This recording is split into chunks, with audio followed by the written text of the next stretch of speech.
वो पढ़नी है, ठीक है। अपर limb, upper limb is very important. Anatomy के अंदर अगर ज़्यादा क्वेश्चन आते हैं upper limb, lower limb plus neuro anatomy, इसके ज़्यादा क्वेश्चन होते हैं। एब्डोमेन के जो आप लोगों से कुछ टॉपिक्स मिस हुए हैं ना, वो आप लोगों को तरीका बताऊंगा कि उसको कैसे कवर करना है, ठीक है, ताकि आप लोगों के पास एब्डोमेन का एक पूरा सेक्शन आ जाए। तो फिर इंशाल्लाह क्लास के बाद आप लोगों को तरीक़ेकार बताता हूँ, ठीक है। अपर लिम्ब में जनाब हमने कौन कौन सी चीज़ें कवर करनी है, सबसे पहले आप लोग लेके इसमें हमने जनाब कवर करनी है मसल्स कि what are the different muscles in the upper limb. Upper limb के जनाब मसल्स कौन कौन से हैं। अब याद रखें बॉडी के अंदर जितने भी मसल है all are not important, we have to focus on some clinically relevant muscles. जो क्लिनिकली इम्पोर्टेंट है उस मसल्स के बारे में हम बहस करेंगे। अगर आप लोगों को अपर लिम्ब के अंदर डेल्टॉइड मसल का नहीं पता तो फिर एग्जाम में जो है ना पास होने की रेशो बहुत कम है, क्योंकि deltoid muscle is a muscle that is use for intramuscular injection. इसमें हम क्या लगाते हैं, इंट्रामस्कुलर इंजेक्शन। कभी कभार कुछ लोग गलत जगह पर इंजेक्शन लगाते हैं and they can damage axillary nerve. कौन सी नर्व डैमेज हो जाती है, एक्सिलरी नर्व।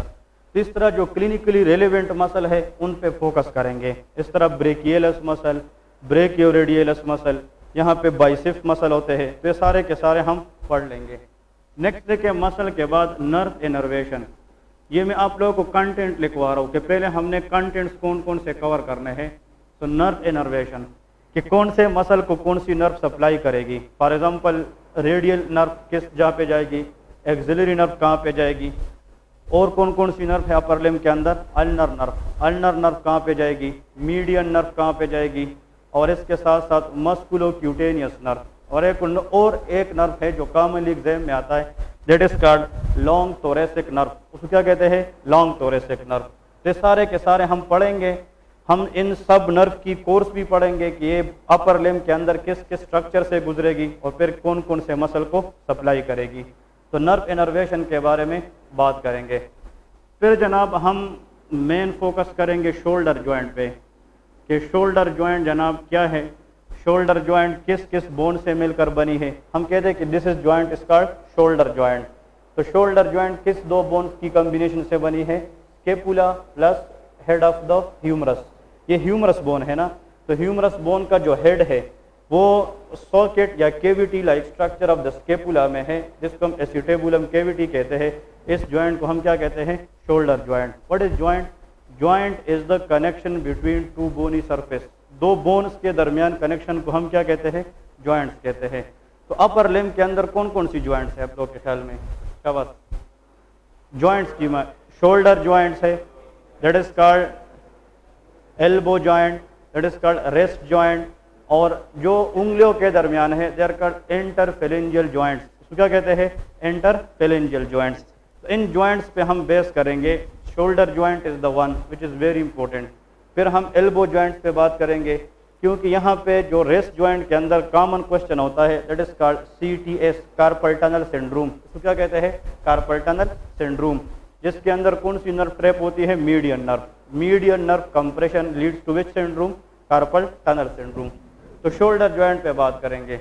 और शोल्डर जॉइंट में सबसे इंपॉर्टेंट कंसेप्ट है stability of the shoulder joint, कि कौन कौन सी स्ट्रक्चर है जिसकी वजह से शोल्डर जॉइंट को स्टेबिलिटी मिली है। Shoulder joint is a ball and socket joint. इसको क्या कहते हैं, ball and socket joint. Shoulder joint अगर हम देखें ना, इधर देखें, इस शोल्डर जॉइंट से अगर हम चाहे तो इससे हम अपने हाथ को बॉडी से अवे लेके जा सकते हैं कि नहीं। Anything that is going away from the body that is abduction. इसको क्या कहते हैं, एबडक्शन। और anything that is adding toward the body is adduction. इसको क्या कहते हैं, एडडक्शन। और अगर ये हाथ है, इस हाथ की अगर लेंथ को हम कम करें that is flexion.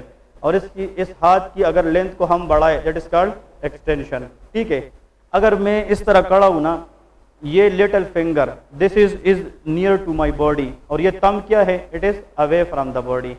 Anything which is near to the body, अगर हम इस तरह की कंसेप्ट पे बात करें, near to body, that structure will be considered as medial. इसको हम क्या कहते हैं, मीडियल। और अगर जनाब अवे फ्रॉम द बॉडी की बात करें, away from body, that will be known as lateral. इसको क्या कहते हैं, लेटरल। ये तो पता है ना, medial is anything which is toward the body, lateral is anything which is away from the body. अब क्वेश्चन ये है, अगर मैं इस हाथ को इस तरह देखे, इस हाथ को मैं इस तरह क्या करूं, रोटेट करूं, तो इस हाथ को मैं अपने बॉडी की तरफ रोटेट करता हूं, that is called medial rotation.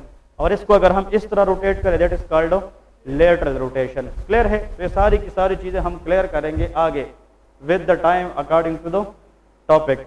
लेकिन मेरा कहने का मतलब ये है कि इस शोल्डर ज्वाइंट में हम एबडक्शन भी कर सकते हैं, इसमें हम एडक्शन भी कर सकते हैं, लेटरल रोटेशन भी कर सकते हैं और मीडियल रोटेशन भी कर सकते हैं। इससे हम फ्लेक्शन का काम भी ले सकते हैं और एक्सटेंशन का भी। ऐसा ज्वाइंट जिसमें ये सारी की सारी मूवमेंट अवेलेबल हो उसको हम कहते हैं सरकमडक्शन। इसको क्या कहते हैं? सरकमडक्शन। तो circumduction is the combination of all movement together, circumduction.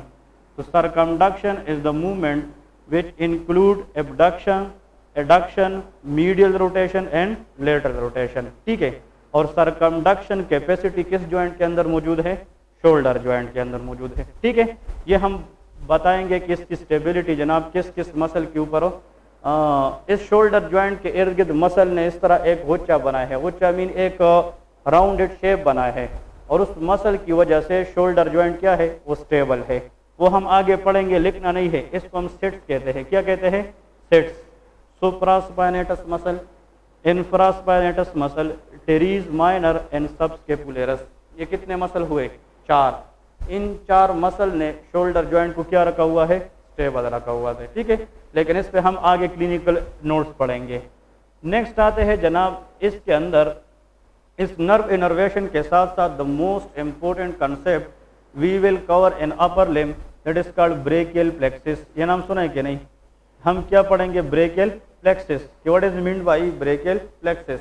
तो हम ये ब्रेकियल प्लेक्सिस के ऊपर बात करेंगे।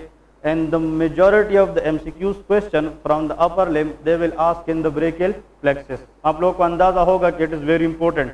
तो हम brachial plexus के ऊपर बात करेंगे। इसके बाद याद रखें, इस अपर लिम्ब को अगर हम एक साइड को डिस्कस करेंगे अपर लिम्ब, तो एग्जैक्टली वो स्ट्रक्चर किस साइड पे भी होंगे? दूसरे साइड पे भी, क्योंकि लेफ्ट और राइट अपर लिम्ब की स्ट्रक्चर क्या है? वो सेम है। इधर देखें, अगर अपर लिम्ब को हम ऊपर से देखें तो किस ज्वाइंट से स्टार्ट होगा? शाबाश, शोल्डर ज्वाइंट। शोल्डर ज्वाइंट से नीचे आप लोग आएंगे तो कौन सा ज्वाइंट मिलेगा? That is called elbow joint. Elbow joint को अगर हम नीचे लेके आए तो कौन सा ज्वाइंट मिलेगा? That is called rest joint, rest joint. और इस तरह फिर फिंगर्स में अगर हम जाए, इंटरफेलेंजियल ज्वाइंट, इस तरह है ना, इंटरफेलेंजियल ज्वाइंट। तो in between the digits the joint is called interphalangeal joint, phalangeal joint। अब क्वेश्चन ये है, इधर देखें, हाँ, अगर हम यहाँ से स्टार्ट करें, यहाँ से कौन से ज्वाइंट से? शोल्डर ज्वाइंट से, और कहाँ तक आ जाए? एल्बो। शोल्डर ज्वाइंट से लेके एल्बो तक जितना भी ये इलाका है, this area of the upper limb is called brachium. इसको हम क्या कहते हैं? ब्रेकियम। एनाटॉमिकल नेम है इसका। तो आज के बाद अगर आप लोगों से कोई ये पूछे कि what is meant by brachium in the anatomy, it is the space या it is the area from shoulder joint up to elbow joint, इसको ब्रेकियम कहते हैं। लेकिन अगर हम फिर यहाँ से लेके कहाँ तक जाए? रेस्ट ज्वाइंट तक, इसको हम कहते हैं एंटी ब्रेकियम। ये लेके शाबाश, that is called antebrachium. इसकी एनाटॉमिकल टर्म्स हैं, one is brachium, another is antebrachium. समझ आ रही है ना?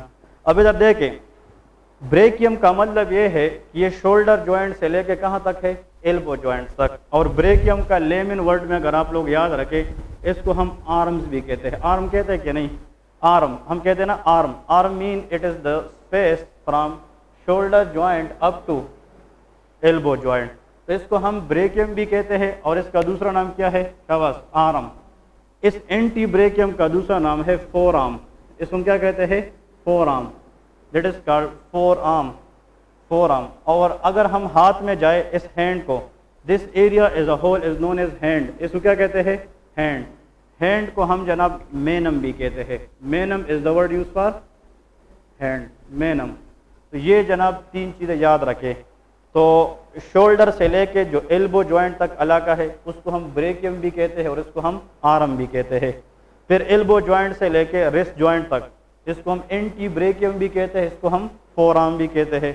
और फिर रेस्ट जॉइंट से आगे जितना भी ये पूरा इलाका है इसको हम या हैंड कहते हैं या इसको हम मेनम कहते हैं। ठीक है, तो अपर लिम्ब में हम ये 3 सेक्शंस पढ़ेंगे कि आर्म के अंदर कौन कौन सी मसल्स है, उसके अंदर कौन कौन सी नर्व रन करेगी, उसके अंदर से कौन कौन सी जनाब आर्टरीज रन करेगी, उसके अंदर से कौन कौन सी वेन ड्रेन करेगी।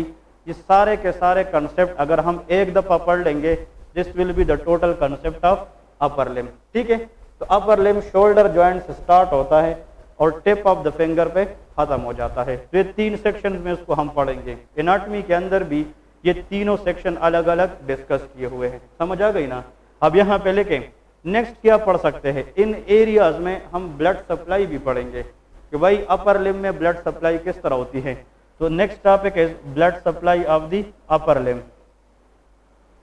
Blood supply of upper limb, तो ब्लड सप्लाई आप लोगों को पता होना चाहिए, इसमें आर्टीरियल ब्लड सप्लाई भी होती है और वीनस ब्लड सप्लाई भी होती है। इसमें arteries can carry oxygenated blood, veins can carry deoxy blood. तो ब्लड सप्लाई के अंदर हम आर्टीरियल साइड भी देखेंगे और इसके अंदर हम वीनस साइड भी देखेंगे। क्लियर है। नेक्स्ट जनाब इसके अंदर अदर स्ट्रक्चर्स हम पढ़ेंगे। अदर स्ट्रक्चर्स का मतलब ये है कि हमने 2 चीजें और पढ़नी है। इधर देखिए, अगर हम हाथ को इस तरह करें ना, this front part of the hand is called interior aspect of the hand. इसको हम कहते हैं interior part of the hand और इसको क्या कहते हैं, posterior part of the hand. अगर देखें, अगर आप लोग इस मसल को पकड़े ना, ये फ्रंट का है कि बैक का है, फ्रंट, इस मसल को आप पकड़कर इस तरह खींच ले तो हाथ पीछे जाएगा या इस तरह ऊपर आएगा, ऊपर। इसका मतलब जितने भी मसल है फ्रंट ऑफ द हैंड के ऊपर, they can help in flexion. ये किस में काम करता है, फ्लेक्शन में। इसलिए flexor compartment of the hand is the front, और जो पीछे है ना, it help in the extension. तो extensor compartment of the hand is posterior side, लेकिन flexor compartment of the hand is interior side. Clear है। नेक्स्ट यहाँ पे जो अदर स्ट्रक्चर का इंपॉर्टेंट बात है वो ये है, इस एरिया को देख, ये यहाँ पे एक डिप्रेशन है कि नहीं, एक डिप्रेशन है, केविटी है। This depressed cavity is called cubital fossa. इसको क्या कहते हैं, क्यूबाइटल फोसा। तो अदर स्ट्रक्चर के अंदर हम पढ़ेंगे कि what is cubital fossa. This is very important for MCQs question. Cubital fossa is a depressed cavity which is present in the front of the hand. ये कहाँ पे मौजूद है, फ्रंट ऑफ द हैंड पे मौजूद है। क्लियर है। तो ये पॉइंट मसूदा पा जाए, एक मिनट देखिए, आप लोग को थोड़ा सा आसान करा देते हैं। इधर देखिए, फॉर एग्जांपल ये एरिया है, ये इस एरिया को हम क्या कहते हैं, क्यूबाइटल फोसा। अब इधर देखिए, आप लोग अपने हाथों पे अगर थोड़ा सा इसको फ्लेक्स करें ना, तो आप लोग को यहाँ पे 2 पॉइंटेड बोन्स के जो है ना हेड नजर आएंगे। फील होंगे कि नहीं। This is the part of humerus. ये किसके पार्ट है, ह्यूमरस। ये ह्यूमरस है और इसकी जो पॉइंटेड पार्ट है इसको एपिकोंडाइल्स कहते हैं। क्या कहते हैं, एपिकोंडाइल। तो अगर हम हाथ को ऐसे करें तो ये वाला हिस्सा बॉडी की तरफ है और ये वाला हिस्सा बॉडी से अवे है। तो one is medial epicondyle, another is lateral epicondyle. तो देखिए, अगर मैं यहाँ पे ये थोड़ा सा पॉइंट लगा, तो अगर ये पॉइंट हम लगाए तो ये कौन सा एपिकोंडाइल है, ये मीडियल है। लेकिन ये कौन सा है, लेटरल। कहते हैं कि अगर हम लेटरल एपिकोंडाइल को इमेजिनरी लाइन के जरिए किसके साथ मिलाए, मीडियल एपिकोंडाइल के जरिए, और यहाँ पे एक मसल पढ़ेंगे उसको नीचे खींचे और इस मसल को भी नीचे खींचे, तो ट्राइंगुलर स्पेस बन जाएगी क्या नहीं। This triangular space present in the front of the upper limb in between arm and four arm, this is called cubital fossa. इसको क्या कहते हैं, क्यूबाइटल फोसा। तो cubital fossa is a triangular shape structure. अगर हम हाथ को थोड़ा सा फ्लेक्स करें तो एक डिप्रेशन बनती है कि नहीं, this depression is called fossa. इसको क्या कहते हैं, फोसा कहते हैं। अब एमसीक्यूज ये है कि इस फोसा के ऊपर हमने लेक्चर लेना है। इसके अंदर मुख्तलिफ चीजें रन करती है। whatever present inside this fossa that will be considered as contents of cubital fossa। इसको क्या कहते हैं, contents of cubital fossa। इसमें आर्टरीज भी होती है और वेन भी होती है और नर्व भी होती है। वो हम पढ़ेंगे कि कौन कौन सी आर्टरीज कौन कौन सी नर्व यहाँ से क्या करती है, पास हो जाती है। हम यहाँ पे वेन के अंदर इंजेक्शन लगाते हैं कि नहीं, क्यूबाइटल वेन, वो भी हम डिस्कस करेंगे। लेकिन cubital fossa is the important structure which we will discuss in the upper limb. Thank you. ठीक है, जिस तरह के लोअर लिम्ब में ये कौन सा ज्वाइंट है, इसका नी ज्वाइंट। इस नी ज्वाइंट के बिल्कुल नीचे यहाँ पे एक डिप्रेशन है कि नहीं, this depression is called popliteal fossa. इसको क्या कहते हैं, पोप्लिटियल फोसा। तो अपर लिप के अंदर कौन सा फोसा है, क्यूबाइटल फोसा। फिर हम नेक्स्ट जनाब यहाँ पे एक और स्ट्रक्चर पढ़ेंगे, that is called carpal tunnel. Carpal tunnel, carpal tunnel we will discuss in the wrist area. Wrist area के अंदर एक टनल होता है जिसके अंदर कुछ स्ट्रक्चर पास होती है, उसको हम कार्पल टनल्स कहते हैं। तो कार्पल टनल हम पढ़ेंगे और इसके जो इम्पोर्टेंट रिक्वायर्ड एमसीक्यूज है उसको इंशाल्लाह कवर करने की कोशिश करेंगे। अभी हम ये तो हमने सिर्फ माइंड बनाया है कि अपर लिम्ब के अंदर हम कौन कौन सी चीज़ें पढ़ेंगे, कहाँ कहाँ से हम गुजरेंगे, लेकिन अपर लिम्ब के साथ जो है ना, ये जो है ना अपर लिम्ब की जो एक्सिलरी लिम्फ नोड है इसके साथ जो कनेक्शन है वो मेमोरी ग्लैंड का भी होता है। तो अपर लिम्ब के अंदर हम क्या भी पढ़ेंगे, memory gland which is breast. So memory gland we will discuss in the upper limb, और memory gland regarding female is very important क्योंकि the most common cancer in female is breast cancer. The most common cancer in female is breast cancer. तो breast cancer can metastasize to axillary lymph node. तो इस पे हम इसकी structure पढ़ेंगे memory gland की, इसकी हम एनाटॉमी पढ़ेंगे और इसकी हम लिम्फेटिक ड्रेनेज भी पढ़ेंगे। ठीक है, तो इस क्लास में जो हम अब सीक्वेंस वाइज जाएंगे ना, तो वो ये है कि इन मसल्स और नर्व को हम तब पहचानेंगे जब हमें ये पता हो कि वो नर्व आई कहाँ से है, और उस नर्व की जो ओरिजिन है that we will discuss from which topic, brachial plexus. तो अभी आप लोग हेडिंग दे दे कि व्हाट इज ब्रेकियल प्लेक्सिस। आज का जो हमारा मेन टॉपिक है वो क्या है, वो ब्रेकियल प्लेक्सिस है। तो ये चीज़ आप लोग जहन में रखें, these are the content what we should be discuss and cover in case of upper limb. तो आज का जो मेन टॉपिक है वो ब्रेकियल प्लेक्सिस है, उसके ऊपर आप लोगों ने कंसेप्ट क्लियर करना है और इसके पॉसिबल एमसीक्यूज पे फोकस करना है। यहाँ पे लेके जनाब brachial plexus, what is brachial plexus, anyone can define? Okay, the group of nerve which supply upper limb, anyone? Brachium मतलब क्या, brachial mean, brachium mean arm को कहते हैं, अभी बताया है ना, और plexus mean group, a group of nerve that arises and innervate the muscle of upper limb, इसको हम क्या कहते हैं, ब्रेकियल प्लेक्सिस। ब्रेकियम का मतलब होता है आर्म, अपर लिम्ब, और प्लेक्सिस का मतलब क्या है, ग्रुप। कहते हैं कि नर्व का एक ग्रुप जो अपर लिम्ब के मसल को इनर्वेट करे तो उसको हम क्या कहते हैं, ब्रेकियल प्लेक्सिस। तो इसमें एक नर्व हो गया, एक से ज्यादा, क्योंकि ये प्लेक्सिस है, और प्लेक्सिस का मतलब क्या होता है, ग्रुप। तो यहाँ पे लेके a group of nerve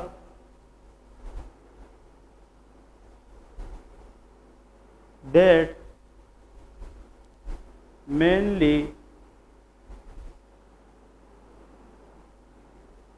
innervate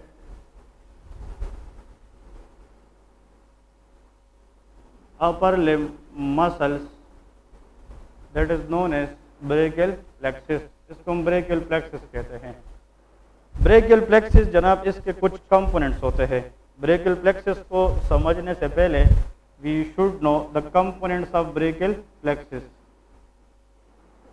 components, ठीक है, ब्रेकियल प्लेक्सिस के जनाब 5 कंपोनेंट्स होते हैं। There are mainly 5 components of the brachial plexus. तो लिखिए, the following are the main 5 components of brachial plexus। ठीक है जी, कितने कंपोनेंट्स हैं? The following are the main 5 components of brachial plexus। इसमें से जो पहला कंपोनेंट है ब्रेकियल प्लेक्सिस का, that is known as roots. इसको क्या कहते हैं, रूट्स कहते हैं। तो ब्रेकियल प्लेक्सिस में जनाब सबसे पहले हम फोकस करेंगे किस चीज़ को समझने पे, roots. The first component of brachial plexus is roots. Next आप लोग यहाँ पे लेके, the second component of the brachial plexus is trunk. ठीक है, इसके बाद क्या आता है, ट्रंक। नेक्स्ट जनाब ट्रंक के बाद डिवीजन, ठीक है। इसके बाद नेक्स्ट जो आता है दैट इज कॉल्ड कॉर्ड्स, और लास्ट में जनाब answer is branches. So how many components of the brachial plexus we have? 5।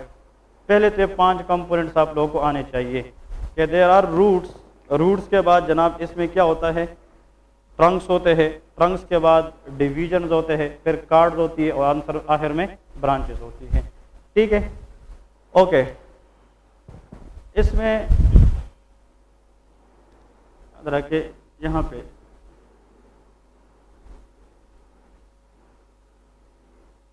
Okay, इसका एक निमूनिक होता है, ठीक है, रिमेंबर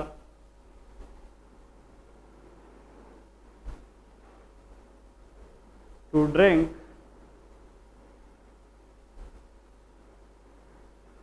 इस नमूने को फॉलो ना करे, ये मतलब अंग्रेजों के लिए है कि remember to drink cold beer, ठीक है ना, याद रखें।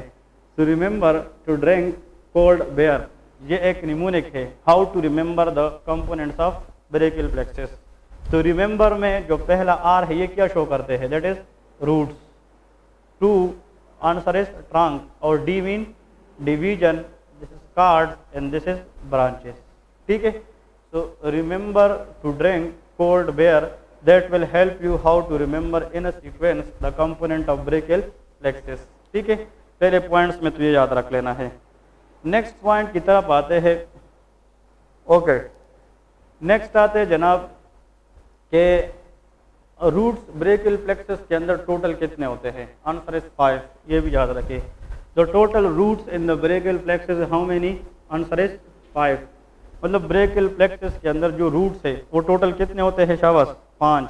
ठीक है, फिर उन 5 रूट से फ्यूचर में क्या बनेंगे? ट्रंक्स। याद रखें, ये मैं अभी प्रूफ करूंगा, एक एक चीज़ को हम प्रूफ करेंगे, लेकिन पहले आप लोग अपना माइंड बनाएं कि हम क्या करने जाएंगे। There are totally how many roots in brachial plexus? 5, and there are totally 3 trunks. कितने ट्रंक्स होते हैं? 3 ट्रंक्स होती है। डिवीजन जनाब याद रखे, division is 6। How many division are there? 6। और कार्ड्स याद रखे, कार्ड्स आर 3, और branches are depending upon the cord. तो इसको क्या हम कहते हैं? 5-3-6-3 sequence. 5-3 and 6-3। 5 is the numbers of roots in brachial plexus. उन 5 रूट से हमने आगे कितने ट्रंक्स बनाने होंगे? 3, और वो तीनों ट्रंक्स फिर कितने डिवीजन में कन्वर्ट होंगे? 6, और वो 6 डिवीजन फिर आपस में मिलकर कितने कार्ड्स बनाएंगे? 3, और फिर उन तीनों कार्ड से depending upon the type of cord मुख्तलिफ ब्रांचेस निकलेगी। तो branches are varies mean it change depending upon the type of cord. लेकिन ये नंबरिंग याद रख लेना है, ये भी कभी कभार लोग पूछते हैं एमसीक्यूज में कि आप लोग को पता हो कि यार ब्रेकियल प्लेक्सस के अंदर जनाब ये 5-3-6-6-3 ये हमारे पास क्या है? एक सीक्वेंस है। अब आते हैं जनाब ब्रेकियल प्लेक्सस को ड्रा करते हैं कि ब्रेकियल प्लेक्सस की डायग्राम क्या है, ताकि आप लोगों को जनाब बिल्कुल और भी आसान हो जाए या क्लियर हो जाए। यहाँ तक तो ठीक है। ब्रेकियल प्लेक्सस नर्व का वो ग्रुप है जिसकी वजह से मुख्तलिफ नर्व आकर अपर लिम्ब की मसल को इनर्वेट करेगी। ब्रेकियल प्लेक्सस वो नर्व है जिसके अंदर हम डिस्कस करेंगे कुछ कंपोनेंट्स। टोटल कितने हैं? 5, रूट से लेके ब्रांचेस तक। इसमें टोटल रूट्स कितनी होती है? 5। ट्रंक कितनी होती है? 3, डिवीजन 6, कार्ड 3, और ब्रांचेस वेरीज। यहाँ पे क्वेश्चन याद रखे कि अगर फॉर एग्जांपल ये एक स्ट्रक्चर है, इधर देखिए ये एक स्ट्रक्चर है फॉर एग्जांपल, और इस स्ट्रक्चर से ये जनाब इस तरह की एक क्या निकली है? ब्रांच निकली। For example this was the structure which give rise to this branch, इसने ब्रांच दिया है। इस ब्रांच को हम एनाटॉमी के अंदर एक और नाम भी देते हैं, branch in the anatomy. Specially artery या वेसल के लिए नहीं, किस चीज़ के लिए? नर्व के लिए। अगर नर्व जा रही है और वो अपने आप से क्या देती है? Branch. This branch of the nerve we are also known as ramus. इसको हम क्या कहते हैं? रेमस कहते हैं। So ramus is a branch of the nerve. तो रेमस वर्ड याद रखें, एक ब्रांच को हम रेमस कहते हैं और ज्यादा ब्रांचेस ऑफ द नर्व को हम रेमाई कहते हैं। क्या कहते हैं? Rami. RAMI। Rami is the plural, ramus is a singular. तो हम कहते हैं कि किसी भी नर्व की अगर हम ब्रांच को डिस्कस करें तो उसको क्या कहते हैं? रेमस कहते हैं। अब देखिए बहुत आसान है, अगर हम सर्वाइकल फॉर एग्जांपल 5th ले ले, सर्वाइकल जो नर्व है, सर्वाइकल नर्व, या फिर थोरेसिक लंबर, ये सर्वाइकल कौन सा लिए है? शाबाश 5। इधर देखे इस सर्वाइकल 5 से जब नर्व निकलती है ना तो ये 2 में डिवाइड हो जाती है। एक इसकी ब्रांच जो है ना, ब्रांच फ्रंट की तरफ आ जाती है, तो एक ब्रांच उसकी कहाँ पे चली जाती है, बैक की तरफ। इसका मतलब ये है कि जो सर्वाइकल 5 नर्व है, सर्वाइकल एरिया में जो 5th नंबर है, इसके कितने ब्रांचेस होती है, 2। एक पीछे जाकर बैक के मसल को इनर्वेट करती है और एक फ्रंट पे आकर अपर लिम्ब के मसल को इनर्वेट करेगी। तो each branch of this nerve is called ramus. लेकिन ये फ्रंट पे आएगी ना, फ्रंट पे, तो फ्रंट वाले ब्रांच को हम वेंट्रल रेमस कहते हैं। क्या कहते हैं, ventral ramus. Ventral mean front, और इसको हम क्या कहते हैं, dorsal ramus. Dorsal mean back. इसका मतलब ये है कि न्यूरोलॉजी में ये वर्डिंग भी आनी चाहिए कि what is ventral रेमाई, what is dorsal रेमाई। मेरा मतलब कहने का ये है कि अगर एमसीक्यूज में ये आ जाए कि ब्रेकियल प्लेक्सस नर्व की किस ब्रांच से बनती है, वेंट्रल ब्रांच से बनती है या डोर्सल से, तो अपर लिम्ब फ्रंट की तरफ है या बैक की तरफ है, फ्रंट। तो हम कहते हैं कि ब्रेकियल प्लेक्सस के जितनी भी रूट्स है, they all are form from the ventral rami. ये कहाँ से बनती है, वेंट्रल रेमाई। तो ये नोट में लेके शाबाश, ताकि आप लोगों के पास कॉन्सेप्ट आ जाए। तो यहाँ पे लेके कि the roots of brachial plexus are formed by the what, ventral or dorsal rami, ventral rami. Rami का मतलब है ब्रांचेस। कहते हैं कि जब फ्रंट वाले ब्रांचेस आकर सामने से एक दूसरे के साथ मिल जाएंगे तो इससे जो ग्रुप बनेगी उसको हम ब्रेकियल प्लेक्सस कहेंगे। ठीक है, तो ये भाई एमसीक्यूज आया है इसलिए मैंने आप लोगों को हाईलाइट किया है। और इतनी छोटी सी और सिंपल सी जो है ना एमसीक्यूज लोग जो है ना मिस्टेक में कन्वर्ट कर देते हैं। मिस्टेक नहीं करनी है, पॉसिबल कोशिश करनी है कि एग्जाम में मिस्टेक कम से कम हो।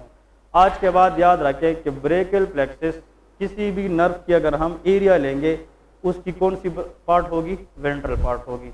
और C5 की जो डॉर्सल रेमाई है वो जाकर किस मसल को इनर्वेट करेगी, बैक साइड पे। उसको हम अलग पढ़ेंगे न्यूरो एनाटॉमी के अंदर। अब आते हैं diagram of the brachial plexus. कि ब्रेकियल प्लेक्सस की डायग्राम क्या है और इसको हम कैसे जनाब ड्रा करेंगे।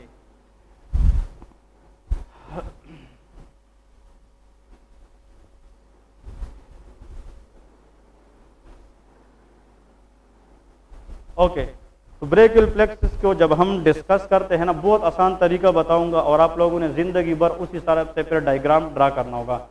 लेकिन ब्रेकियल प्लेक्सस को जब भी हम ड्रा करते हैं आप लोगों ने सीक्वेंस याद रखना है। सबसे पहले हम ड्रा करेंगे रूट्स को। किसको ड्रा करेंगे, रूट्स। ठीक है, रूट्स के बाद फिर क्या आते हैं शाबाश, ट्रंक्स। फिर इसके बाद ट्रंक्स आएंगे, इसके बाद डिवीजन आएगी, डिवीजन। फिर इसके बाद कॉर्ड्स आएगी, कॉर्ड्स। और कार्ड्स के बाद इससे क्या निकलेगी, ब्रांचेस। तो आप लोग इस तरह का एक सीक्वेंस लेके कि these will be the component of brachial plexus. ठीक है, ब्रेकियल प्लेक्सस मीन कि ये नर्व की वो ग्रुप है जो किस मसल को इनर्वेट करेगी, अपर लिम्ब को।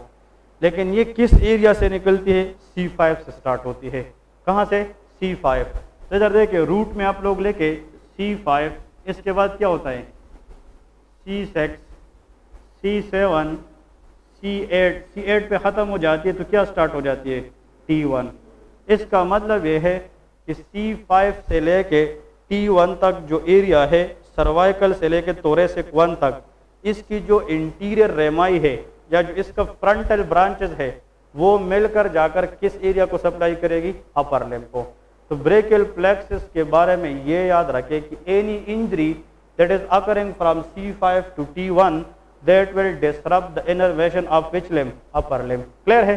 तो अपर लिम्ब को जो हम नर्व इनर्वेशन देंगे तो वो किस रूट से किस रूट तक होंगे, C5 से लेके T1 तक होंगे। ठीक है, सर्वाइकल खत्म कहाँ पे होती है, C8 पे। ऊपर तो C1, C2, C3, C4 भी है, लेकिन उन चारों का अपर लिम्ब की इनर्वेशन में कोई रोल नहीं है। और हमने तो अपर लिम्ब को इनर्वेशन देनी है, तो अपर लिम्ब की मसल इनर्वेशन किस सर्वाइकल से स्टार्ट होती है, 5 से स्टार्ट होती है। तो C5, C6, C7, C8 and T1 नहीं, 8 ये नर्व की बात कर रहा हूँ। ठीक है, वर्टेब्रास की बात नहीं हो रही, नर्व की बात हो रही, ठीक है। TC8 पे खत्म होगा और फिर थोरेसिक स्टार्ट होगा। तो क्वेश्चन ये है कि ये वाला, ये कितने रूट्स हो गए, ये 5 रूट्स हो गए। तो याद रखे, हम मैंने आप लोगों को क्या लिखा था कि ब्रेकियल प्लेक्सस की कितनी रूट्स होती है, 5 रूट्स होती है, वो C5 से लेके T1 तक होती है। अब यहाँ पे देखें, ये इससे जनाब मैंने आप लोगों को बताया था इसके 2 ब्रांचेस होंगे, एक पोस्टीरियर होगा तो एक क्या होगा, इंटीरियर। तो ब्रेकियल प्लेक्सस में हमने कौन सा ड्रा करना है, इंटीरियर। तो ये देखें, इसका वेंट्रल रेमाई है, इसका अपना वेंट्रल रेमाई है। इस तरह आप लोग सबसे जनाब इस तरह लाइन ड्रा करें, these are the ventral rami of everyone. ये सब के जो ना वो फ्रंट वाले रेमाई है या वेंट्रल रेमाई है। अब इधर देखें, नेक्स्ट जो कॉन्सेप्ट है वो ये है, इधर देखें कि जनाब C5 और C6 की जो वेंट्रल रेमाई है ना या ब्रांचेस है, वो जनाब आपस में एक दूसरे के साथ क्या हो जाते हैं, शाबाश, मिल जाते हैं। और इन दोनों की जनाब यूनियन, देख ये एक ये था, एक ये है, तो 1 + 1 = 2, तो एक चीज़ बन गई ना। तो इन दोनों को मिलाने से इस तरह एक जनाब स्ट्रक्चर बन जाता है। क्लियर है? तो देखिए C5 और C6 की जो वेंट्रल रेमाई है उससे एक कम्बिनेशन में क्या बन गया, एक स्ट्रक्चर बन गया। फिर आखिरी 2 को मिलाए, इधर देखिए इन 2 को मिलाए, ऊपर 2 वालों को और आखिरी 2 को, इससे भी कितने बन जाएंगे, एक ही बनेगा। और इसके साथ तो कोई है नहीं, तो ये अपने हिसाब से जो है ना आगे आता रहेगा। यहाँ तक क्लियर है? तो इधर देखे ये कितनी स्ट्रक्चर आ गए हमारे पास, 3, 1 2 3, and these 3 structures are known as trunks. तो अगर आप लोग इस प्रीवियस टॉपिक्स में अभी जो बताया था कि how many roots will be there, 5, लेकिन 5 रूट से आगे कितने ट्रंक्स बनेंगे, 3, ये वो 3 ट्रंक्स है। क्लियर है? तो इधर देखे, इसका मतलब ये है, इसको नाम देते हैं। तो ये ट्रंक है कि नहीं, दिस इज ट्रंक, ये भी क्या है, ये भी एक ट्रंक है, और ये भी क्या है, दिस इज ट्रंक। लेकिन जो मेन पॉइंट आप लोगों ने याद रखना है कि इन ट्रंक्स को डिफरेंशिएट करने के लिए हमने नाम देने हैं। ये सबसे ऊपर वाला है ना, तो इसको हम कहते हैं अपर ट्रंक। इसको क्या कहते हैं, अपर ट्रंक। तो ये सबसे क्या है, लोअर ट्रंक है, और ये मिडल ट्रंक है। तो देखिए पहले आप लोगों को सिर्फ इतना पता था कि there are totally how many trunks in the brachial plexus, 3। अब ये भी पता चल गया कि उन ट्रंक्स के डिफरेंट नाम्स क्या है, ठीक है ना। तो अपर trunk, middle trunk and lower trunk. Clear है? ये सीक्वेंस है, बहुत आसान है, तरीका आना चाहिए। अब जितने भी ट्रंक्स हैं ना, जितने भी, ये आगे डिवाइड होंगे 2-2 पार्ट्स में। इधर देखिए, इसका मतलब ये है ये वाला ट्रंक जब आगे आएगा तो इससे कितने डिवीजन निकलेंगे, 2। इससे भी कितने डिवीजन निकलेंगे, 2, और इससे भी कितने निकलेंगे, 2। इसका मतलब ये है कि each trunk is divided into 2 division. ठीक है, तो ये कितने डिवीजन बन गए, 6, और उधर हमने कितने लिखे हैं, 6 ही लिखे हैं। लेकिन ये वाला डिवीजन फ्रंट की तरफ जाती है तो उसको हम इंटीरियर डिवीजन कहते हैं।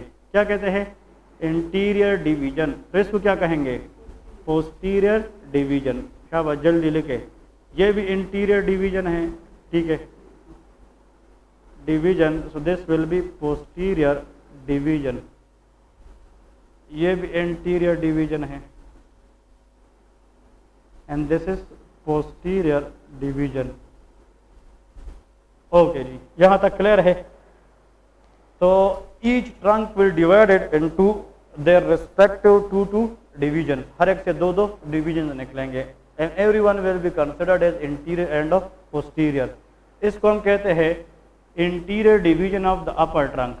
तो इसको हम कहते हैं interior division of the middle trunk, interior division of the lower trunk, इस तरह। ठीक है, अब ऐसा करते हैं जनाब कि ये वाला कौन सा डिवीजन है, शाबाश, interior division of what, upper trunk.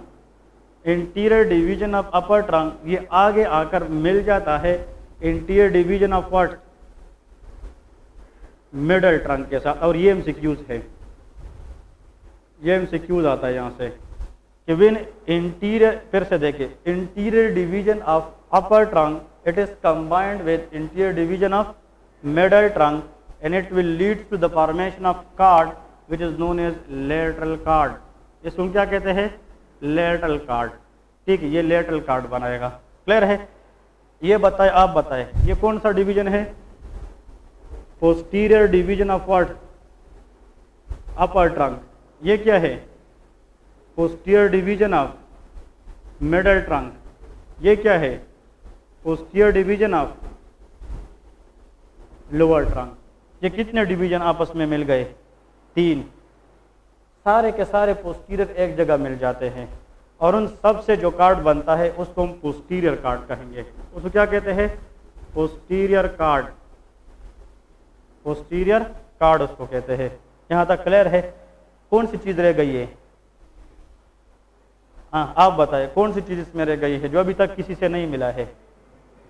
ये interior division of what? Lower trunk आगे आकर ये मीडियल कार्ड बन जाता है, ये किसी से नहीं मिलता। तो how many cord we discuss, कि कितने कार्ड होंगे? 3, और ये 3 कार्ड हैं, lateral cord, posterior cord and medial card. ठीक है, ये जनाब कार्ड है। अभी तक हम ब्रेकियल प्लेक्सस, सही है ना? ठीक है, पहले 5 रूट्स थे, फिर उससे कितने ट्रंक्स बन गए? 3, फिर उससे कितनी डिविजन्स बन गई? 6, और वो 6 डिवीजन आगे कितने कार्ड में डिवाइड हो गए? 3 में। तो there are 3 cord, lateral cord, posterior cord and medial cord. Clear है? अब यहाँ पे जनाब इन कार्ड से फिर फर्दर अपने अपने क्या निकलेंगे? ब्रांचेस निकलेंगे। तो लेटरल कार्ड से जो एमसीक्यूज आता है ना, एमसीक्यूज जो आप लोगों को आना चाहिए हर टाइम, इससे एक नर्व अराइज होती है लेटरल कार्ड से, and that nerve is called musculocutaneous nerve. इसको हम क्या कहते हैं? Musculocutaneous nerve. ये लेके शाबाश, मस्कुलोक्यूटेनियस नर्व। इस मस्कुलोक्यूटेनियस नर्व के ऊपर मैं आप लोगों को जनाब डिटेल से डिस्कशन करूंगा। ये नर्व कहाँ कहाँ से गुजरेगी, इस नर्व से कौन कौन मसल इनर्वेट होंगे, और इस नर्व की डैमेज से इंसान को क्या होगा। लेकिन आज के क्लास से इतना पता होना चाहिए कि musculocutaneous nerve arises from which card of brachial plexus? Lateral card of brachial plexus. Clear है? तो ये पॉइंट याद रखें। अब इधर देख, यहाँ पे एक क्वेश्चन है। हमने जो एग्जाम दिया था ना पीएमडीसी के अंदर, जो हमने खुद दिया था, हमें अभी भी याद है कि उसके अंदर एक क्वेश्चन ये भी आया था कि एक बंदा है जनाब, उसको शोल्डर के इस एरिया पे एक्सिलरी एरिया के इर्द जो है ना डैमेज हुआ है, मतलब इंजरी हुआ है। उस इंजरी के बाद वो बंदा अपने टिप ऑफ द फिंगर, ये सुन ले, टिप ऑफ द फिंगर को शोल्डर के साथ टच नहीं कर सकता। विच one of the following nerve will be damage? इसका मतलब अगर ये हाथ है और इस हाथ को अगर मैं यहाँ से उठाकर किसके साथ टच करना चाहूँ? शोल्डर के साथ, तो मैं हाथ को फ्लेक्स करूँगा या एक्सटेंड करूँगा? फ्लेक्स करूँगा। और इस फ्लेक्सर मसल को सप्लाई करने वाला main nerve that is known as musculocutaneous nerve. ये मस्कुलोक्यूटेनियस नर्व हम आगे पढ़ेंगे। If there is damage to musculocutaneous nerve, ये तो लेटरल कार्ड से तो निकली है, लेकिन इसने जाकर अपर लिम्ब के अंदर किस मसल को सप्लाई करना है? Flexor muscle. तो अगर ये नर्व डैमेज हो गई तो फ्लेक्शन नहीं होगी, और अगर फ्लेक्शन नहीं होगी तो कोई बंदा अपनी टिप ऑफ द फिंगर को शोल्डर के साथ टच नहीं करेगा। तो एमसीक्यूज ये है कि weak flexion in the upper limb specially in the arm which lead to improper touching of tip of finger to the shoulder, which nerve will be damaged? Musculocutaneous। इससे पहले एग्जाम में जो एमसीक्यूज आया था ना, देखिए मुख्तलिफ एग्जामिनर के मुख्तलिफ माइंड होते हैं। कुछ एग्जामिनर इस तरह सवाल देते हैं कि जनाब एक बंदा है, वो अपनी टिप ऑफ द फिंगर को शोल्डर के साथ टच नहीं कर सकता, और उसकी जनाब अपर लिम्ब के अंदर फ्लेक्सर मसल क्या है? वो डैमेज है, और उसकी मस्कुलोक्यूटेनियस नर्व क्या है? इंजर्ड है। Which one of the following card in the brachial plexus will be ruled out? Answer is lateral card। तो आप लोगों को इनडायरेक्टली वो ये क्वेश्चन पूछ रहा है कि आप लोगों को ये भी पता है कि मस्कुलोक्यूटेनियस नर्व किस कार्ड से अराइज होती है? Answer will be lateral cord. ये क्वेश्चन याद रखें, ठीक है? ये लेटरल कार्ड। नेक्स्ट याद रखें, यहाँ पे इधर से एक और ब्रांच निकलती है लेटरल कार्ड से, that is called lateral root of median nerve. Lateral root of median nerve. बस आप लोगों ने सिर्फ ये 2 चीज़ें याद रखनी है अगर एग्जाम में पास होना है तो, ठीक है? कि लेटरल कार्ड ये किससे बनता है? Lateral card is the union of interior division of upper trunk with interior division of middle trunk. के अपर और मिडल ट्रंक के इंटीरियर डिवीजन जब आपस में मिल जाए तो इससे क्या बनता है? Lateral card. और इससे जनाब एक टोटली जो होल नर्व निकलती है वो मस्कुलोक्यूटेनियस है। इस मस्कुलोक्यूटेनियस पे हम अलग क्लास लेंगे। और इससे एक और ब्रांच निकलती है जिसको क्या कहते हैं? Lateral root of the median nerve, ठीक है? पोस्टीरियर कार्ड की तरफ आते हैं कि पोस्टीरियर कार्ड से जनाब कौन कौन सी नर्व निकलती है। तो देखें पोस्टीरियर कार्ड से the first nerve is subscapular nerve. Subscapular nerve, subscapular nerve के दो पार्ट्स होते हैं, upper parts and lower part. Subscapular nerve दो होती है, एक अपर होती है एक लोअर होती है। तो सबस्केपुलर नर्व किस अपर वन किस से आएगी? शाबाश, आंसर इज सबस्केपुलर कहाँ से आएगी? Posterior card. इससे एक और जनाब मैं कहता हूं ना यहाँ पे द स्ट्रांगेस्ट मसल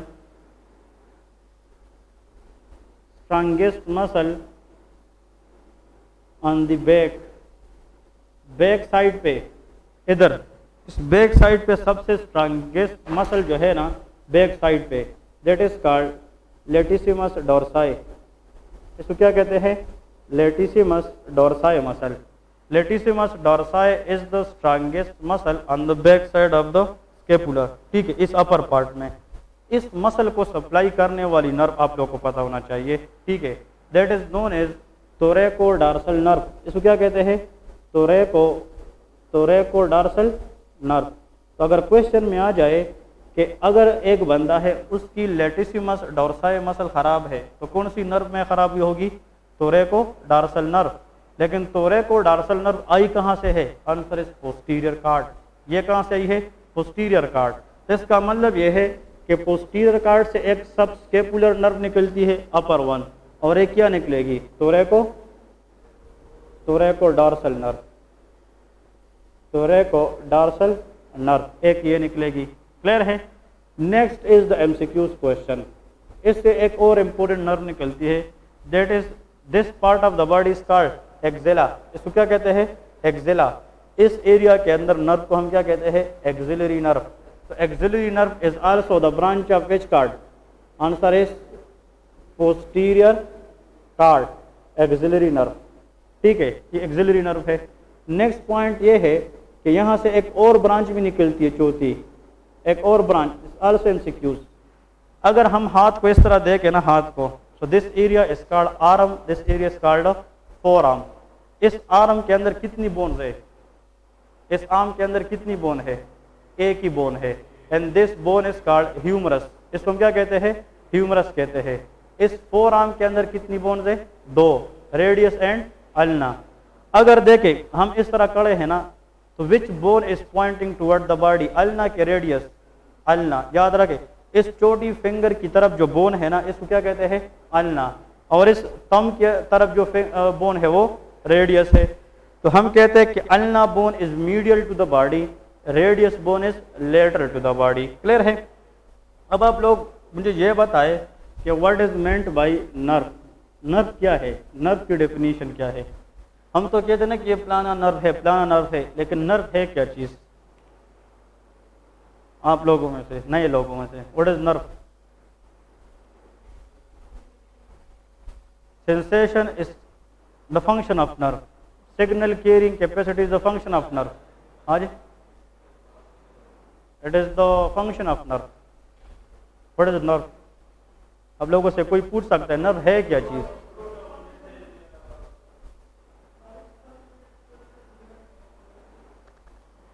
ये जब आप लोग नर्वस सिस्टम के मेरे क्लास लेंगे तो उसमें मैंने डिस्कस की है बहुत डिटेल से कि नर्व क्या है। What is neuron?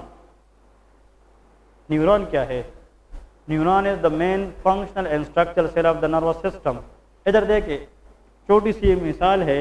Nervous system को हम डिवाइड करते हैं दो में, सीएनएस में और पीएनएस में। इस तरह है ना, जैसे central nervous system, this called peripheral nervous system. इस सेंट्रल नर्वस सिस्टम के अंदर दो चीज़ें आती है, one is brain, another is spinal cord.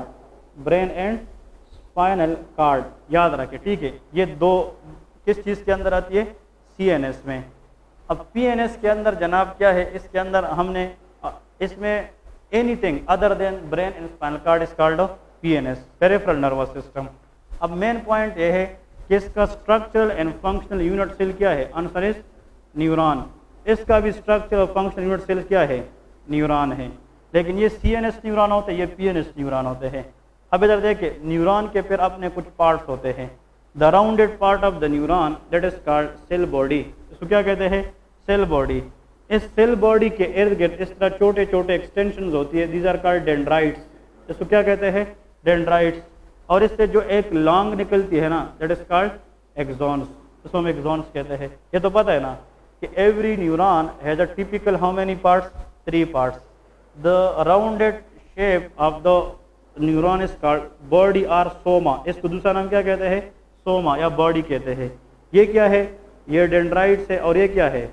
Axon है। अब क्वेश्चन ये है, याद रखें, अगर फॉर एग्जांपल मैं एक न्यूरॉन बनाऊँ, ये इसकी सेल बॉडी है, डेंड्राइट्स है, और ये एक क्या है? एक्सॉन है। ये दूसरा न्यूरॉन है, इसका एक्सॉन है, तीसरा न्यूरॉन है, एक्सॉन है। इस तरह इसका मतलब ये है कि ये क्या चीज़ बनती जा रही है? ये बहुत से न्यूरॉन की क्या चीज़ इकट्ठी होती जा रही है? एक्सॉन। याद रखें, अगर हम न्यूरॉन को डिस्कस करें किस सिस्टम के अंदर? सीएनएस में, जिसमें या ब्रेन हो या क्या हो? Spinal cord.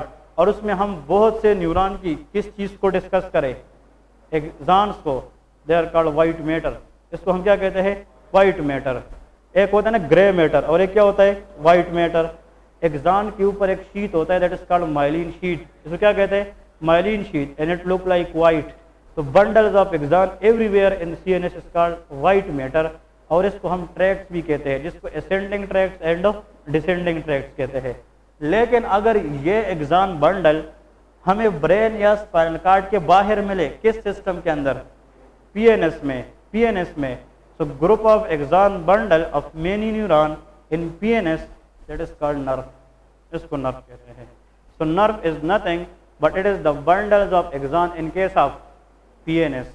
तो क्वेश्चन ये है, ये हाथ जो है ये अपर लिम्ब, ये जो हम पढ़ रहे अपर लिम्ब, ये ब्रेन का हिस्सा है, स्पाइनल कॉर्ड, ये सीएनएस में है कि पीएनएस में है? ये पेरिफेरल नर्वस सिस्टम है। तो इधर देखें, अगर फॉर एग्जांपल ये कौन सा बोन है? इधर ये कौन सा बोन है बॉडी की तरफ? ये अल्ना है। और ये कौन सी है?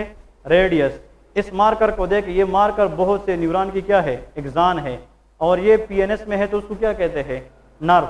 लेकिन अगर ये बंडल किस बोन के ऊपर जा रही है? अल्ना बोन के ऊपर, answer will be ulnar nerve. ये नाम इस तरह बन जाते हैं। और अगर ये बंडल रेडियस बोन की तरफ जा रही है, रेडियल नर्व। और अगर ये इन बिटवीन जा रही है, मीडियन नर्व है। That's it. ठीक है ना? नाउ क्वेश्चन ये है, पहले तो एनाटॉमी के अंदर ये पता होना चाहिए कि हम पढ़ क्या रहे, नर्व क्या है। ये छोटी छोटी चीजें हैं, अगर ये आप लोगों को समझ में आ जाएगी तो these things are very very easy to remember. ये इस एरिया में एक बंडल है, नर्व है, लेकिन एक्सिलरी लेवल पे जा रही है, आंसर इज एक्सिलरी नर्व। ठीक है। So nerve is nothing but it is the bundles of axons in case of PNS.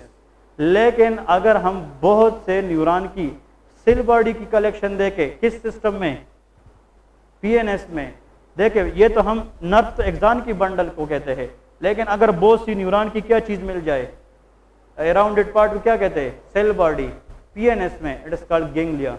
क्या कहते हैं? गैंग्लियन उसको कहते हैं। हम कहते हैं ना pre ganglionic fibre, post ganglionic fibre, वो इस बेस पे लोग फिर कहते हैं। लेकिन मेन कॉन्सेप्ट ये है कि nerve is nothing but it is the combination of axons in case of PNS.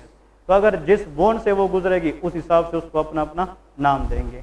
अगर ये बंडल ऑफ एक्सॉन इस फीमर के साथ गुजरेगी तो कौन सी नर्व होगी? Femoral nerve, tibial nerve, fibular nerve, ये सारे नर्व बन जाते हैं। ठीक है ना? अब यहाँ पे आते हैं जनाब कि अगर फॉर एग्जांपल ये हम कौन सा कार्ड पढ़ रहे? Posterior card.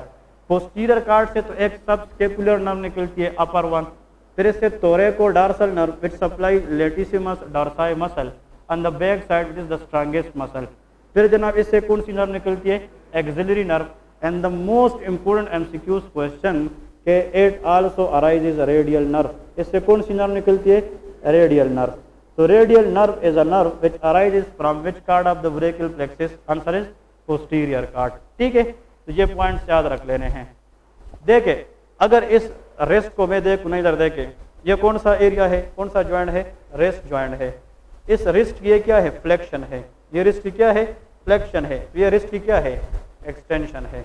अगर मैं हाथ इस मसल को इस तरह खींचूं तो ये फ्लेक्स होगा, लेकिन इसको अगर खींचूं तो ये क्या होगा? एक्सटेंड होगा। याद रखे, अगर आप सारे लोग इस तरह रेस्ट इस तरह करें ना, आप सारे लोग कर सकते हैं ना, तो ये रिस्ट की क्या है? ये फ्लेक्शन है ये, और ये क्या है? Extension. Extension of the rest is 99% control by radial nerve. ये कौन सी नर्व करती है? Radial nerve. तो अगर आप किसी को ये बताए कि अपना हाथ को एक्सटेंड करे और वो नहीं कर पाता तो कौन सी नर्व डैमेज होगी? Radial nerve. And when the hand या the wrist is not extended it will be leads to flex and that is called wrist drop. इसको हम क्या कहते हैं? Wrist drop. क्या रिस्ट क्या हो चुका है? ड्रॉप हो चुका है, अब ये ऊपर नहीं जा सकता, एक्सटेंड नहीं होता। तो एमसीक्यूज ये है कि wrist drop is a condition in which the patient can not extend their wrist. Which nerve will be damage?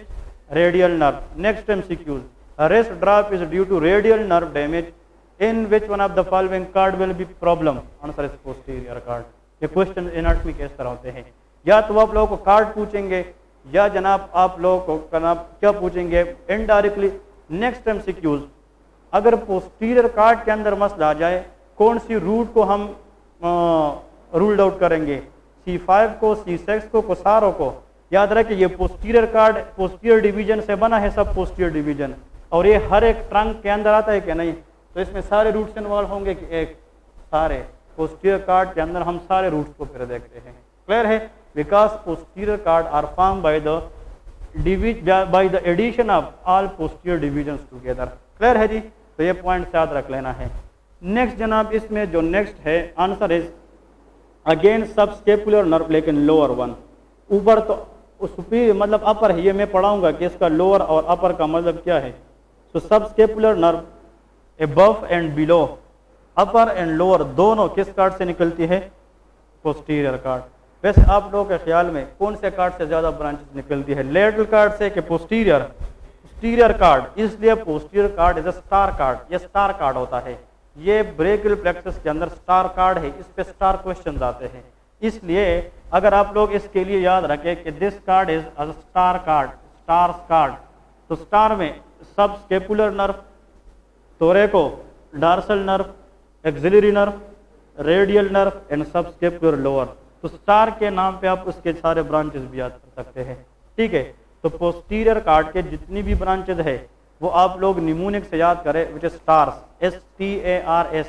S stand for subscapular, T stand for thoracodorsal, फिर इसके बाद लेके axillary nerve, radial nerve and subscapular nerve. लेकिन इसमें जो MCQs आएंगे वो axillary nerve पे आते हैं और रेडियल नर्व पे आते हैं। ठीक है, अब आते हैं जनाब नीचे मीडियल कार्ड की तरफ। किसके जनाब कौन सी ब्रांचेस है? यहाँ पे मीडियल कार्ड, एक मिनट, मीडियल कार्ड के जनाब ब्रांचेस अब रहती है, इसमें दो आते हैं, दो। Number one, the most important is ulnar nerve. इससे क्या निकलती है? Ulnar nerve. अब जनाब आसान करा देता हूँ, व्हाट इज मीडियल? मतलब अगर कोई चीज बॉडी की तरफ होना उसको क्या कहते हैं? मीडियल। और अगर अवे है तो उसको लेटरल कहते हैं। यहाँ पे कितनी बोन्स है? दो। यहाँ पे वन है, ह्यूमरस है। नीचे कितनी है? दो, एक रेडियस है और एक अल्ना। तो ये मीडियल कौन सा बोन है? अल्ना। तो अल्नर नर्व भी कौन से कार्ड से आएगी? मीडियल से आएगी। अगर अल्ना बोन मीडियल है तो उसकी अराइजिंग नर्व भी कौन से कार्ड से होगी? मीडियल कार्ड से होगी। इस तरह याद रखें। तो MCQs ये है कि ulna is a bone which is lies medial to the body, so their nerve will be also arises from which card? Answer is medial card. Next question यहाँ पे लेके किसके, ये भी MCQs है अल्नर नर्व। ठीक है, ये आगे हम पढ़ेंगे डिटेल से कि अल्नर नर्व, ये जनाब देखिए ये कॉन्डाइल्स है ना, इपिकोंडाइल्स ह्यूमरस के, एक मीडियल है और एक लेटरल। ये मीडियल इपिकोंडाइल किस बोन की तरफ जा रही है? अल्ना। इसलिए MCQs है fracture to the humerus. Humerus की अगर फ्रैक्चर हो जाए at the level of medial epicondyle, which nerve will be gone? Ulnar nerve. ये MCQs है। और अगर फ्रैक्चर ह्यूमरस की लेटरल इपिकोंडाइल पे होता है तो ये रेडियस की तरफ जा रही है, तो radial nerve will be gone. ये सारे क्वेश्चन है इस तरह, ठीक है ना। लेकिन बेसिक्स अगर आप लोगों को आ गया ना, एनाटॉमी इज वेरी इजी, ठीक है ना। लेकिन पहले बेसिक पे आप लोगों को फोकस करना चाहिए। और इसमें लेके medial root of the medial nerve, middle root of the median nerve. Okay जी, so these are called the branches of different cards. ये different cards के different क्या है? ये branches है। so this is all about brachial plexus mainly। जो लोग यहाँ तक पढ़ते ये brachial plexus थे।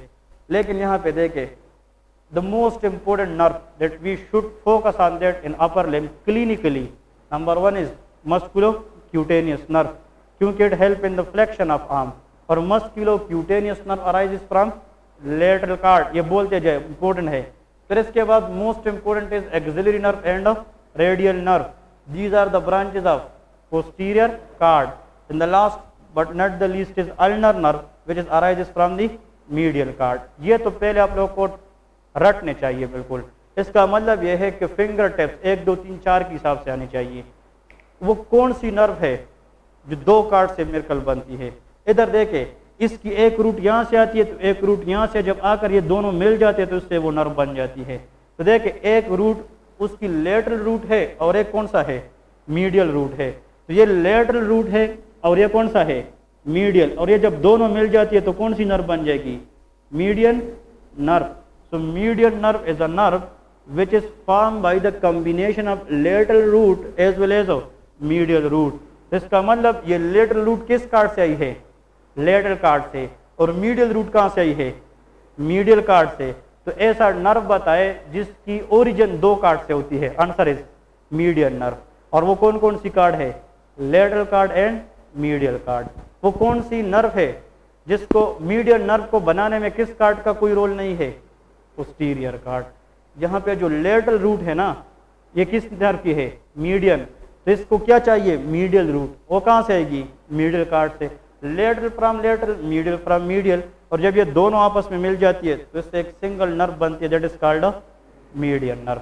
और इस मीडियन नर्व के बारे में हजारों क्वेश्चन आते हैं, उसको आगे हम डिटेल से पढ़ेंगे। ठीक है जी। तो ये देखे, musculocutaneous nerve arises from lateral cord, axillary और radial nerve arises from posterior card, ulnar nerve arises medial card। लेकिन medial nerve arises from not a single card, it arises from how many cards? 2 card, lateral card and medial card। इसका lateral root lateral card से आएगी, medial root medial card से आएगी। Okay जी, अब इन चीज को जहन में रखते हुए these are the brachial plexus। अब यहाँ पे एक और MCQ जो बहुत कॉमन है वो जनाब ये है कि यहाँ से, इधर देखे, यहाँ से एक नर्व निकलती है डायरेक्टली, ये भी MCQ आता है यहाँ से। This nerve which is arises from the root, ये वो नर्व है जो कहाँ से निकलती है? रूट से। और कौन से रूट से? C5 से। The nerve which is arises only from C5 directly, that nerve is called dorsal scapular nerve. ये लेके शाबाश, डोर्सल स्केपुलर नर्व। ये लोग नहीं पढ़ाते लेकिन this is asked in exam, ये एनाटॉमी की जनाब ब्यूटी है, याद रख लेना है। वो नर्व जो है ना, नर्व, जितने भी नर्व है ये तो किस से आते हैं? कार्ड से आते हैं। हम कहते हैं कि mainly the nerves are arises from different cord, लेकिन कुछ नर्व रूट से भी आती है। और C5 से आने वाली नर्व उसको क्या कहते हैं? Dorsal scapular nerve. ठीक है, डोर्सल स्केपुलर नर्व के बारे में ये इंपॉर्टेंट MCQs है कि इसने जाके 3 मसल को सप्लाई करना है। वो कौन कौन सी मसल है? इसमें लेके लेविटर स्केपुलाई, इस पे मैं आगे डिस्कशन करूंगा कि इनकी फंक्शंस क्या है। फिर इसमें एक है रोम्बॉइड मेनर, रोम्बॉइड माइनर, और एक होता है रोम्बॉइड मेजर। कौन सा? Rhomboid major. Minor mean smaller muscle, major mean larger muscle. Rhomboid minor and rhomboid major, ये मसल है स्केपुला की लेवल पे, बैक साइड पे, और ये हाथ पे शोल्डर ज्वाइंट को मूवमेंट में हेल्प करती है। तो MCQs ये आता है, all of the following muscles are supplied by dorsal scapular nerve except. तो ये तीनों मसल आप लोगों को आने चाहिए, levator scapulae, rhomboid minor and rhomboid major. These 3 muscles are supplied by which nerve? Dorsal scapular nerve which is directly arises from C5। ठीक है, ये C5 से आता है। क्लियर है? एक पॉइंट ये है जनाब। नेक्स्ट आते हैं एक और MCQs की तरफ। यहाँ से एक नर्व निकलती है, शाबाश, इधर देखें, यहाँ से एक नर्व निकलती है। ये रूट से निकली है कि ट्रंक से? शाबाश, यहाँ से एक नर्व निकलती है, ये ट्रंक से निकली है कि रूट से? ट्रंक से। और कौन से ट्रंक से निकली है? Upper trunk, that is called suprascapular nerve. इसको क्या कहते हैं? Suprascapular nerve, suprascapular nerve. और this suprascapular nerve help in the stability of shoulder joint. ये किस में काम करता है? शोल्डर ज्वाइंट की स्टेबिलिटी में काम करती है। किस मसल को सप्लाई करती है? 2 मसल इसके लेके। Number 1 is supraspinatus. क्या है? सुप्रास्पाइनेटस और एक क्या है इंफ्रास्पाइनेटस। ये आगे डिस्कस करूंगा कि इनका मतलब क्या है। सुप्रास्पाइनेटस और इंफ्रास्पाइनेटस, इन दोनों मसल का काम ये है कि ये शोल्डर जॉइंट को होल्ड करे, ये शोल्डर जॉइंट को डिसलोकेट होने से बचाए। यार अगर हम शोल्डर जॉइंट को थोड़ा सा इस तरह कर, ये निकलता है? नहीं निकल सकता जब तक ज़्यादा डैमेज ना हो। तो शोल्डर जॉइंट को स्टेबिलिटी प्रोवाइड करने के लिए 4 मसल्स होती है, उनमें से 2 मसल कौन से है? सुप्रास्पाइनेटस और इंफ्रास्पाइनेटस। अगर ये मसल गए तो शोल्डर जॉइंट बिकम वीक और स्ट्रांग, वीक, तो फिर शोल्डर जॉइंट डिसलोकेट होने के चांसेस ज़्यादा होंगे। लेकिन इन दोनों मसल को सप्लाई देने के लिए, नर्व इनर्वेशन देने के लिए कौन सी नर्व है? Suprascapular nerve which is arise from which trunk? Answer is upper trunk. अब एमसीक्यूज नोट कर ले। एमसीक्यूज ये है, how many trunks are there? 3, upper, middle, lower. None of them can branch to a nerve except upper trunk. The upper trunk is the only trunk which will give a branch that is called suprascapular nerve. न middle में यह खुसूसियत है कि वो nerve दे दे, या किस में? या लोअर में। इसका मतलब कि ट्रंक में से अगर नर्व आ सकती है तो सिर्फ किस ट्रंक से आएगी? अपर ट्रंक से आएगी। It is upper, up, superior, वो जो भी चाहे वो ब्रांच दे सकती है, लेकिन मिडल और लोअर ट्रंक की ब्रांच तो नहीं है। ये एमसीक्यूज एक्सेप्शन है सारे, ये इसलिए एमसीक्यूज में पूछी जाती है। इधर देखे शाबाश, 2 चीज़ें बस और रहती यार। ये मैंने आप लोगों को उस एंगल से पढ़ा है, कितने भी पॉसिबल तरीकों इससे एमसीक्यूज कवर हो जाते हैं, वरना मैं तो आप लोग को वहाँ तक पढ़ा कर ख़त्म कर देता। आप लोगों के पास टाइम है, 2 दिन लगाए, 10 दिन लगाए, उसको सीख ले, बाद में बहुत आसानी होगी।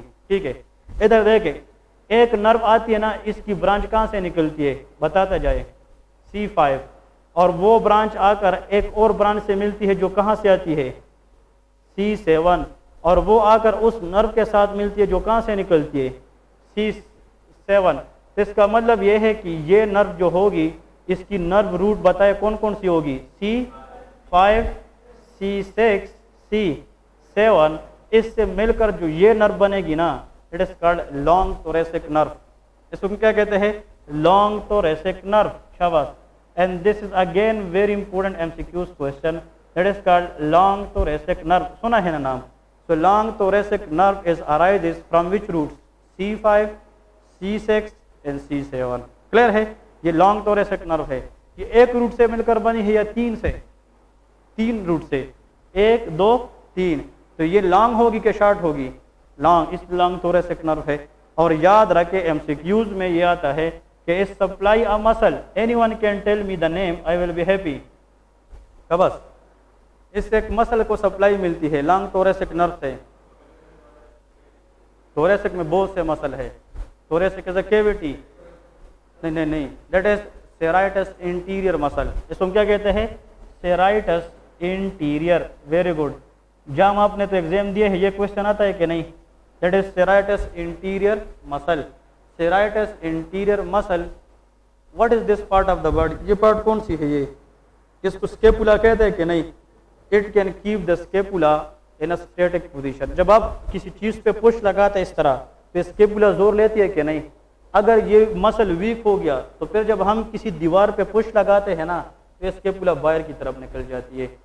That condition is called winging of scapula. इसको हम क्या कहते हैं? Winging of scapula. तो वेंगिंग ऑफ स्केपुला का मतलब ये है, एमसीक्यूज में ये आएगा, देखे, winging of scapula will be seen in a patient in which there is a problem of which muscle? Serratus anterior muscle, and that is due to damage in which nerve? Long thoracic nerve. ये अगर MCQs ना है तो बताना, हर साल आता है exam, जो भी बनाए जहां से भी बनाए, this will be the question. 4 concept बताता हूँ, सुन ले। हाँ, ब्रेक में कर ले को सिर्फ अभी आप लोग सुन ले। एक पेशेंट है, वो जब किसी दीवार पे पुश करता है तो उसकी जो स्केपुला है वो बाहर की तरफ वेंग हो जाती है, बाहर की तरफ आती है। Winging of scapula is due to which nerve damage? Long thoracic nerve. Which muscle damage? Serratus anterior. Which nerve root will be damaged? C5, 6 and 7. तो देखिए, एक कंसेप्ट है, 3 एमसीक्यूज है। एक कंसेप्ट पे वो कई दफा एमसीक्यूज मुख्तलिफ करके वो पूछ सकते हैं। क्लियर है? लेकिन फिर बता रहा हूँ, C5 से आने वाला नर्व कौन सा है? Dorsal scapular nerve. अपर ट्रंक से सुप्रास्केपुलर नर्व। और C5, 6 और 7 से आने वाला nerve is long thoracic nerve which will supply which muscle? Serratus anterior, और serratus anterior muscle will keep the scapula in static. अगर ये डैमेज हो जाए तो स्केपुला फिर बाहर की तरफ बल्ज करेगी and that is called winging of scapula. इससे ये तो ब्रेकियल प्लेक्सस है ना। इधर एक और क्वेश्चन, इस C5 के ऊपर कौन आता है? शाबाश, C5 के ऊपर कौन पड़ा होगा? C4, ऊपर क्या होगा? C3। इधर देखें, ब्रेकियल प्लेक्सस तो स्टार्ट कहाँ से होता है? C5 से, लेकिन सीक्वेंस तो इस तरह गया है ना। एक एमसीक्यूज है, अगर एक नर्व यहां से निकली और वो किसको ज्वाइन करे? हाँ 4, और वो 4 आकर किसको ज्वाइन करे? 5 को। तो nerve root value will be, NR stand for nerve root, ये कौन कौन सी होगी? C3, C4 and C5। C3, C4, C5 से जो मिलकर बनती है nerve, that is known as phrenic nerve. इसको हम क्या कहती है? Phrenic nerve. And phrenic nerve will supply diaphragm, and diaphragm is the chief respiratory muscles. So which nerve damage can cause respiratory arrest due to diaphragm paralysis? Phrenic nerve. मैंने आप लोगों को बताया था कि अगर आप लोगों से कोई एक सवाल कोई पूछे कि वो कौन सा मसल है जिस पर इंसान सांस लेकर जिंदा है दुनिया में, वो डायफ्राम है। लेकिन डायफ्राम को ब्लड सप्लाई देने वाली नर्व कौन सी है? Phrenic nerve. और प्रेनिक नर्व की नर्व रूट कौन सी है? C5, C3, C4, हाँ C5। अगर ये C3, 4, 5 डैमेज हो जाए तो जिंदा रह सकता है बंदा, इसलिए कहते हैं C3, 4, 5 keep the patient alive. इस तरह याद रखे, ठीक है ना। लोग डायफ्राम, ये डायफ्राम को जनाब इनर्वेट कर दे। And diaphragm is a structure which separate thoracic cavity from abdominal cavity. तो लोग कहते हैं कि 3, 4, 5 कीप द पेशेंट अलाइव, क्योंकि अगर 3, 4, 5 है तो कौन सी नर्व होगी? प्रीनिक नर्व होगी। प्रीनिक नर्व डायफ्राम को इनर्वेट करेगी and the patient will keep alive. Clear है? So these are the basic concepts of brachial plexus. अब आप लोग जब फिर घर जाओगे ना, आप लोग अपने आप से सोचे कि यार बंदा ग्रुप में पढ़ता है ना, देखे चले जी रूट से क्या बनती है? ट्रंक्स। वो कौन सा ट्रंक से, वो कौन सा ट्रंक है जो एक रूट से बनता है? Answer is middle trunk. देखिए अपर और लोअर जो है ना, 2-2 रूट से बनती है, लेकिन मिडल ट्रंक कितने रूट से बनती है? एक। Name the trunk which is only made up of 1 root. Answer is middle trunk. फिर बंदा कहते हैं कि यार जो कार्ड है, कार्ड ये सारे के सारे कहां से बनते हैं? डिवीजन से। वो कौन सा कार्ड है जो एक डिवीजन से बना है? इंटीरियर ओ मीडियल कार्ड है। ये एमसीक्यूज है सारे, ठीक है। तो इसके अंदर से आप लोग अपने पॉइंट्स निकाले और मुझे दिखाए, 10 हो, 12 हो, 2 हो, 5 हो, ताकि उसको मैं चेक करूं। अगर मुझे अच्छे लगे आप लोगों को बताऊंगा कि ये इम्पोर्टेंट। स्टूडेंट वो है जो अपने पढ़ाई हुई चीज से अपनी कुछ चीजें निकाले। And these are the way how to learn more, ठीक है। ब्रेक कर फिर एक छोटी सी क्लास लेते हैं। शाबाश। ब्रेकियल प्लेक्सस कंसेप्ट समझ आया कि नहीं? इंशाल्लाह इसके आगे जो है ना एक एक नर्व को हम एक्सप्लेन करेंगे। तो सब अब हम इसकी जो है ना वो ओरिजिन पढ़ रहे, फिर हम ये पढ़ेंगे रेडियल नर्व कहाँ से गुजरेगी, कहाँ कहाँ पे इसकी डैमेज चांसेस ज़्यादा होंगे, और अगर ये डैमेज हो गई तो कौन कौन सी क्लिनिकल आउटकम मिलेगी, वो विद द टाइम हम आगे डिस्कस करेंगे, ठीक है।